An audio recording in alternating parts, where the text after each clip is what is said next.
তখন গভীর রাত, ঘুমে আচ্ছন্ন গোটা গ্রাম। এমন সময় আচমকাই শুরু হলো ভাঙন। চারিদিকে শুধুই তখন চিৎকার আর হাহাকার। গঙ্গাগর্ভে তলিয়ে গেল সারি সারি দোকান। মালদার মানিকচক ঘাট এলাকায় ভাঙনের জেরে ভেঙে গেল দোকানঘর, মাথায় হাত স্থানীয়দের।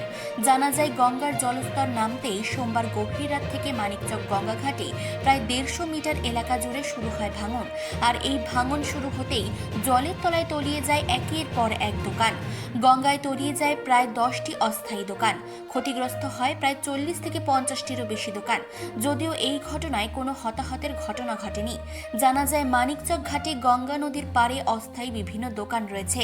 এই দোকান চালিয়ে জীবিকা নির্বাহ করে থাকেন ভাঙন কবলিত এলাকার বাসিন্দারা।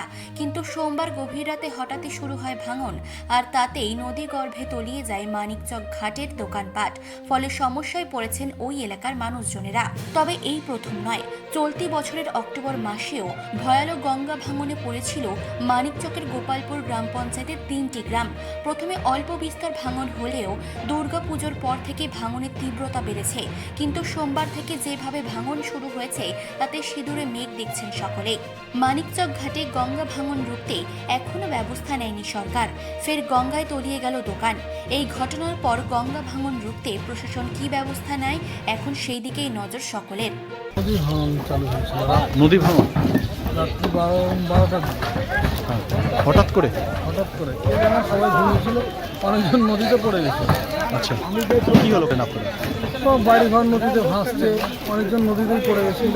হ্যাঁ, এখন আমরা সব ভেঙে ডাবুতে যাচ্ছি খেলার জন্য। কতটা দোকান বা বাড়ি এখানে?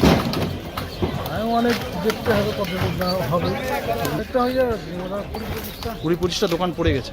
আচ্ছা নদীতে ভাসছে, অনেক দোকান নদীতে ভাসছে। আচ্ছা, কেন এই হঠাৎ করে ভাঙনটা হলো কেন, কি মনে করছেন?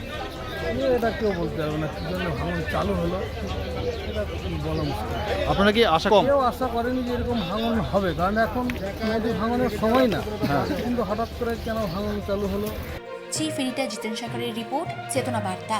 জেগে থাকে, জাগিয়ে রাখে।